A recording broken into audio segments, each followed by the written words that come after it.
Before 74,000 fans and 19 million TV viewers, Villanova and North Carolina, two of the biggest and most successful programs in college basketball history, are having a duel for the ages, making clutch play after clutch play and trading blows like heavyweights as the title game comes down to the wire. Down 3 with just 7 seconds left, North Carolina's Marcus Page throws up one of the most awkward-looking shots you will ever see, and somehow gets it to fall to tie the game at 77. Villanova inbounds the ball, and Ryan Ardiakono dribbles it up court before flipping it back to Chris Jenkins, who takes and makes a title-winning, buzzer-beating three-pointer as the clock strikes 0.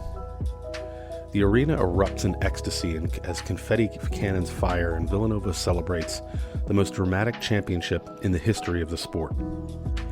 For the annual tradition that is March Madness, this is the apex, the biggest possible moment that could ever conceivably occur. A game-winning shot as time expires to win the national championship. It honestly can't get any bigger than this, unless you go looking for it. In an arena that holds less than 6,000, about 400 fans show up to watch the Lafayette Wildcats play the Navy Midshipmen in the first round of the Patriot League tournament. It's the very first game of the very first conference tournament that year, and it aired on the Patriot League network, which I think you'd have to talk to your cable provider to even find. 5 minutes in, Navy's Sean Anderson hits a layup to give the Midshipmen a 9-8 lead. It was the first and only time the lead changed hands as Navy cruised to a 78-70 win to advance to the next round, where they would lose and their season would end, just as Lafayette's did here. Not only was this not dramatic, it produced no ramifications for the winner or the loser, and was as uninteresting a game of basketball as you could find. So why talk about it? March Madness is the greatest drama in all of sports. It's a place where teams loaded with future NBA talent who play in sprawling basketball cathedrals with state-of-the-art facilities and backed by multi-million-dollar licensing deals can lose to colleges you've never heard of, with teams who play in gyms that look like your high schools. It's where the number 1 ranked Virginia Cavaliers can lose to the University of Maryland Baltimore County Terriers. The Duke Blue Devils can fall victim to the Lehigh University Mountain Hawks. 1 game, 1 loss, and you're done. The dream is over.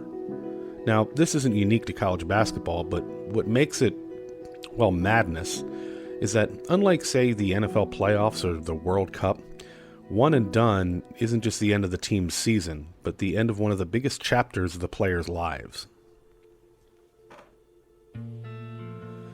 When Villanova and North Carolina squared off in the title game, 5 of the 10 starters went on to be taken in the NBA draft.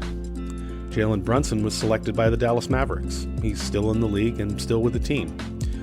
Josh Hart was taken by the Lakers. He bounced around the league for a few years and is currently with the Portland Trail Blazers. Justin Jackson was actually a lottery pick in the draft, but he's mostly played in the NBA G League.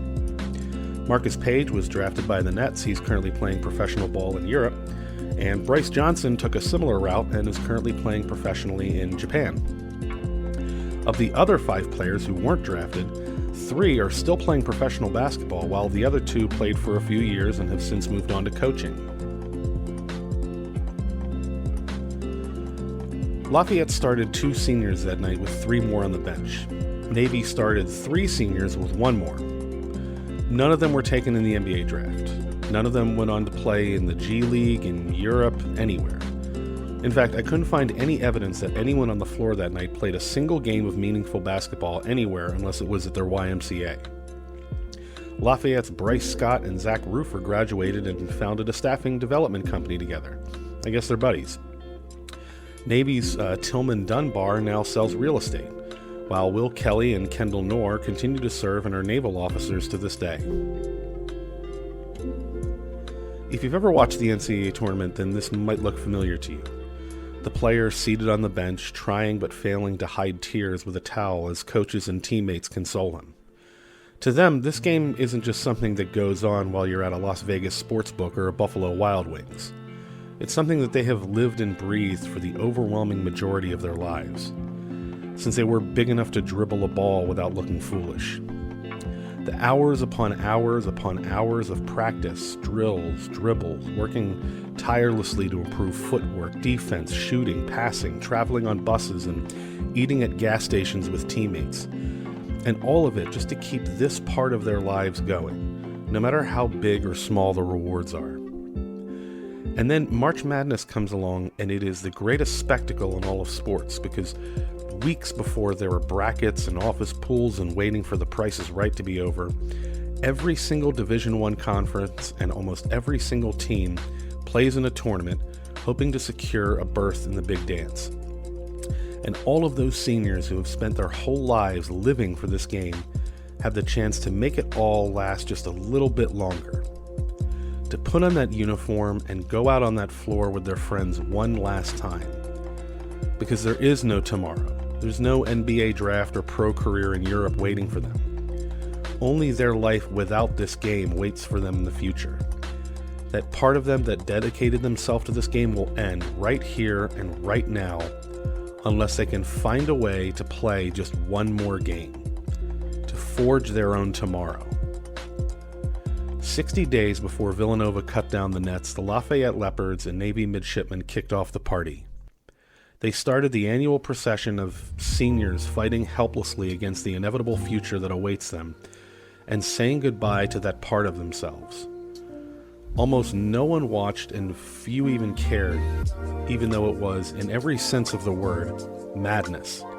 Painful and beautiful, gut-wrenching and awe-inspiring, and all wrapped in the exact same moment. And soon the madness will be here again. Will you be ready?